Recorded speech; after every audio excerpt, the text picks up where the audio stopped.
Assalamualaikum kawan, selamat datang di Kayu Lara. Secara harfiah, syafaat berarti pertolongan yang diberikan oleh seseorang kepada orang lain yang mengharapkan pertolongannya.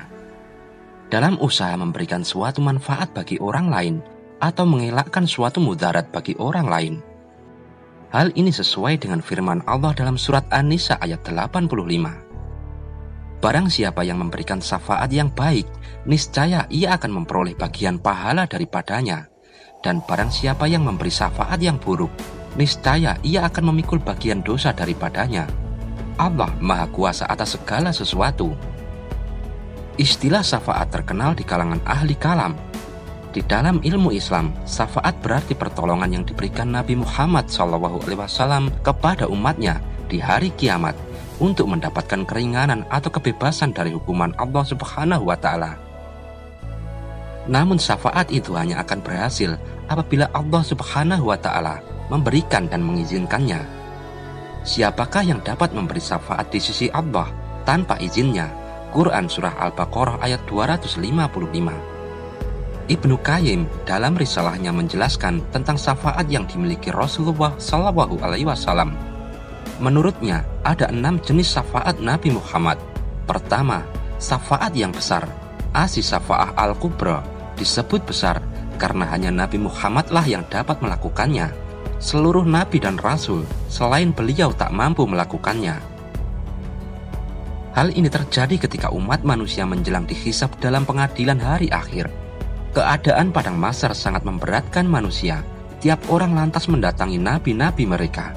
Namun tiap nabi itu menolak hingga sampailah kepada Nabi Muhammad SAW. Kemudian Rasulullah pun memohonkan syafaat kepada Allah Subhanahu wa Ta'ala bagi mereka. Kedua, syafaat Nabi Muhammad untuk kaum beriman, yakni mereka yang menjadi calon penghuni surga. Dengan syafaat itu, mereka akan dimudahkan masuk ke dalam jannahnya. Hal ini telah diungkapkan dalam suatu hadis sahih dan panjang yang diriwayatkan oleh Abu Hurairah. Ketiga, syafaat Rasulullah SAW atas orang-orang beriman yang melakukan maksiat saat hidup di dunia. Mereka menurut hisab pantas dimasukkan dalam neraka.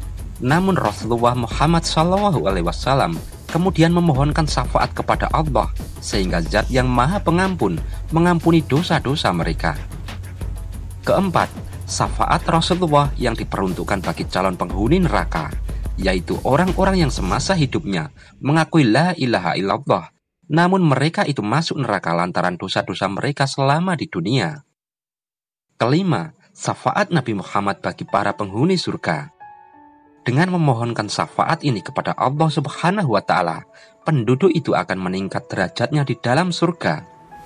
Siapa saja yang dapat menerima keberuntungan ini adalah mereka yang hidupnya dilalui dengan cara ikhlas, hanya menyembah dan memohon perlindungan kepada Allah Subhanahu wa Ta'ala.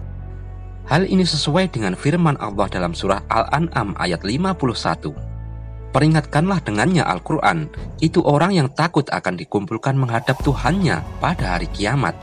Tidak ada bagi mereka pelindung dan pemberi syafaat pertolongan selain Allah agar mereka bertakwa. Keenam, syafaat Rasulullah untuk anggota keluarganya yang meninggal dalam keadaan non-muslim. Sebagai contoh, Abu Talib, dialah paman Nabi Muhammad yang dengan penuh kasih sayang melindungi dan merawat beliau SAW, namun ia meninggal dalam keadaan kafir. Dengan syafaat Rasulullah, azab yang kelak ditimpakan kepada Abu Talib akan diringankan. Penduduk neraka yang paling ringan siksanya adalah Abu Talib. Dia diberi 2 sandal yang menyebabkan otaknya mendidih. Hadis riwayat Ahmad. Allahu a'lam bishawab.